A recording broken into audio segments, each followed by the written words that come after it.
Welcome. Thank you very much for tuning into my channel. For those of you who do not know me, my name is Sadie. If this is your first time here, welcome. And if it's not, welcome back. I want to say thank you to my subscribers. Thank you very much for showing me support. If this video resonates with anybody listening and they get any benefit from it, please give me thumbs up, subscribe, hit the notification bell, and I will continue to put out videos. Thank you very much. So today I want to talk about a sickness of the mind called self-doubt, indecision, sitting on the fence, not knowing which way to go, not being able basically to make a decision. I also have suffered through this sickness where I have been unable to come up with or make a decision on certain things. And I just wanted to talk about how I normally, when I come across situations like this, how I normally break through or work through it. So whenever I find myself in a situation where I cannot, for some reason, make up my mind, or I am doubting myself, or I'm just afraid of the outcome if I select one or the other, I try to keep a few things in the back of my mind. And the first thing is, you're never going to know if you're going to succeed or fail if you do not make a decision and stick to that decision. Tuning out chatter from other people that might say they know it, or they know what's going on, or how to deal with. I try to tune that out. I am very selective in who I take advice from. I will listen, but I am very selective in who I actually, at the end of the day, take advice from.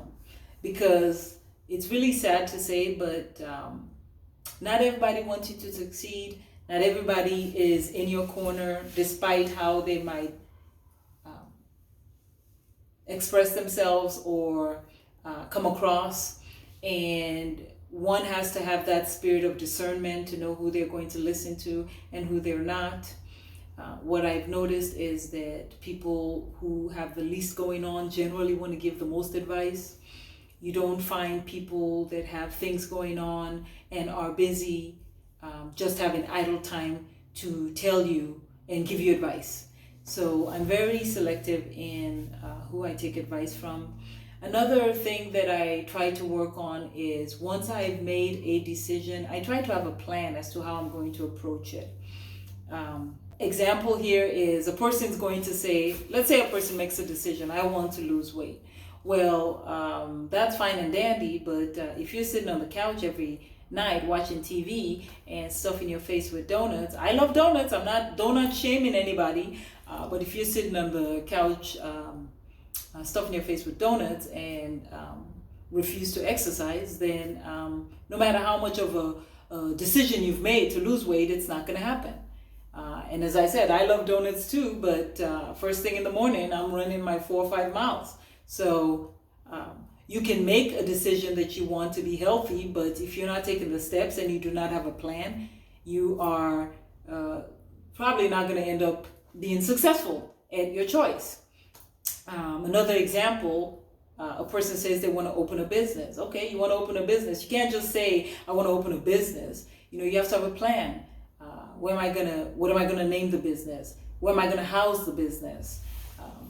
Do I need a bank?